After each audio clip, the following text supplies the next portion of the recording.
একজন মুসলমানের কতটা দায়িত্ব আপনি হয়তো জানেন না। সেই জন্য একজন মুসলমান হয়ে আপনি আপনার আপন চাচা, আপন বাস্তা, আপন বাস্তিকে হত্যা করেন। ভিডিওটা সকলে শেয়ার দিন, পাশাপাশি পেজটা ফলো দিয়ে রাখবেন। ফেসবুক খুললে, ইউটিউব খুললে কিংবা খবরের পাতার দিকে তাকাইলেই দেখা যাচ্ছে খুন আর খুন। আর এই খুন করতেছে কারা, এই হত্যা করতেছে কারা এবং ন্যাক্কারজনক হত্যা করছে একজন মুসলমান। একজন মুসলমান হয়ে আপনি কেমনে মানুষকে খুন করেন? আপনার কি কলিজায় একটু মায়া নাই? আপনার কলিজায় একটু বাজে না? তারপরেও যদি লাস্টের পাতায় পড়েন তাহলে দেখা যাচ্ছে যে চাচা চাচিকে হত্যা করেছে, কিংবা চাচা আপন ভাতিজাকে হত্যা করে ফেলেছে, কিংবা চাচা আপন বাস্তিকে হত্যা করে ফেলেছে, দেন আপনজনকে হত্যা করে ফেলেছে। সো এই ধরনের যে অকারেন্স বাংলাদেশে চলছে, এটা আমার জন্য খুবই দুঃখজনক। কেন আমি একজন মুসলমান। আপনি মুসলমান হয়ে আরেকজন মুসলমানকে কেমনে হত্যা করেন জানেন না? হত্যা করা মহাপাপ। আপনি যে হত্যা করলেন, আগামীকাল হাসরের ময়দানে আপনি কি পার পেয়ে যাবেন? একবার চিন্তা করেছেন? মনে হয় না। এই চিন্তাটা যদি আপনার মাঝে থাকতো যে একজন মুসলমান রাত্রে চলার সময় তার পায়ের নিচে যদি একটা পিঁপড়া পড়ে, তাহলে সেটাকে সে বাঁচিয়ে দিতে পারে, কিংবা তার বাঁচিয়ে দেওয়ার জন্য অধিকার আছে এবং সে মারতে পারে না। সো আপনি যদি একজন মুসলমান হয়ে একটা পিঁপড়া না মারতে পারেন, তাহলে মানুষকে কেমনে হত্যা করতে পারেন, এবং আপনার আপন ভাতিজাকে কেমনে হত্যা করতে পারেন, এবং আপনার আপন বাস্তিকে কেমনে হত্যা করতে পারেন? মোট কথা হচ্ছে, আমি একজন মুসলমান হয়ে আরেকজন মুসলমানের ক্ষতি কেমনে করব, তারপরেও এই চিরকাল থেকে তাকে দুনিয়া থেকে বিদায় করে দিব কেমনে পারি আমি জানি না। তবে যারা ভিডিওটা দেখবেন তারা একটু কমেন্ট বক্সটা লাল করে দিবেন যে এই ধরনের পাপ যারা করে আর এই ধরনের শাস্তি তাদের পাওয়া খুবই দরকার এবং অচিরেই পাওয়া দরকার। কারণ বাংলাদেশে এখন তাকাইলেই দেখা যায় নানান ধরনের অকারেন্স, নানান ধরনের হিংসা, রিয়া, নানান ধরনের হত্যা। কে করতেছে? মুসলমান। কে করতেছে? মুসলিম। আমি একজন মুসলমান মানুষ, আমি একজন জান্নাতি মানুষ। আমি মৃত্যুর সঙ্গে সঙ্গে আমি জান্নাতে যেতে পারি, আবার জাহান্নামেও যেতে পারি। কেন জাহান্নামে যাব?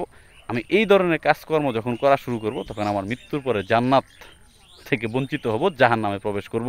সো তাই আপনি একজন মুসলমান হয়ে আর একজন মুসলমানের ক্ষতি কেমনে করতেছেন? আপনার মুখে দাড়ি, মাথায় টুপি, 5 ওয়াক্ত নামাজ পড়েন, তারপর দেখা যাচ্ছে আপনি ওই জায়গায় কাউকে না কাউকে আঘাত করতেছেন, কাউকে না কাউকে নৃশংসভাবে হত্যা করতেছেন।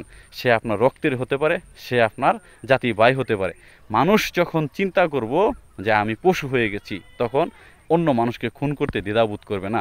সো একজন মুসলমান বা একজন মানুষ যত তাড়াতাড়ি পশু হবে, তত তাড়াতাড়ি দেশে কিয়ামত নেমে আসবে। আপনি যখন ফেসবুকে ঢুকেন, ইউটিউবে ঢুকেন, তখনই দেখবেন কোথাও না কোথাও এই মুসলমান আরেক মুসলমানকে হত্যা করতেছে, এই মুসলমান আরেক মুসলমানের নির্যাতন করতেছে, এই মুসলমান আরেক মুসলমান মেয়েকে রেফ করতেছে, যেগুলা ইসলাম আসলেও সব সময় বলে এগুলা থেকে তোমরা বিরত থাকবা, এগুলা করবা না।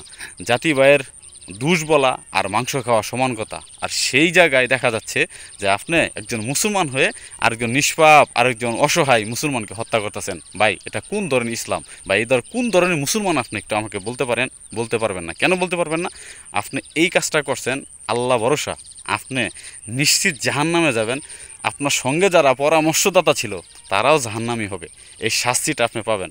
আর কবরের শাস্তি আর জাহান্নামের শাস্তি কত বড় ভয়ানক শাস্তি, সেটা যদি আপনি একবার ফিল করতেন, তাহলে হয়তো আপনি মুসলমানকে তুচ্ছ তাচ্ছিল্য করতেন না, জানে মেরে ফেলতেন না, নৃশংসভাবে হত্যা করতেন না। ভাই, ইদানিং ফেসবুকে এবং আশপাশে কিছু অকারেন্স ঘটেছে, ওইগুলো দেখার পরে নিজের মাথায় আগুন ধরে যায় যে ভাই, একজন মুসলমান হয়ে তুমি আপন বাইস্তা, আপন চাচা, আপন ভাতিজাকে কেমনে হত্যা করো? এই কয়েকটা টাকা পয়সার লোভে, কয়েকটা প্রেমের লোভে। আপনার মেয়ে, আপনার ছেলে, আপনার মেয়ে আপনার ছেলের সাথে প্রেম করেছে, এতে মারার কিছু নাই, এতে দোষের কিছু না। ওদেরকে বুঝান, নাহলে বিয়ে দিয়ে দেন, হারা যাক, সমস্যা নাই। এই পৃথিবী সৃষ্টি হওয়ার আগে ভাই বোনে বিবাহ হয়েছে, তারপরে এখন আর ভাই বোনে বিবাহ হয় না, এখন হয় চাচা চাচা চাচাতো বোন।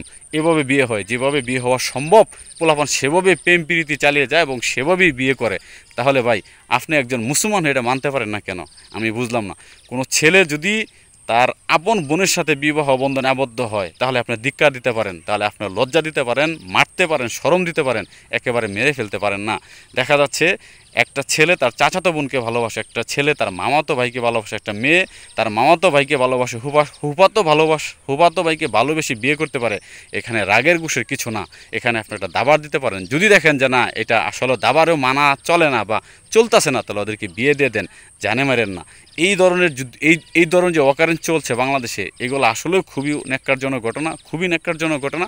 আমি নিজে অনেক কষ্ট পেয়েছি যে একজন মুসলমান একটা পিঁপড়া মারতে ভয় পা, সেখানে একজন মুসলমান হয়ে আরেক মুসলমানের জান কেমনে নিয়ে নিছে, আরেক মুসলমানকে কেমনে হত্যা করতেছে, নৃশংসভাবে হত্যা করতেছে।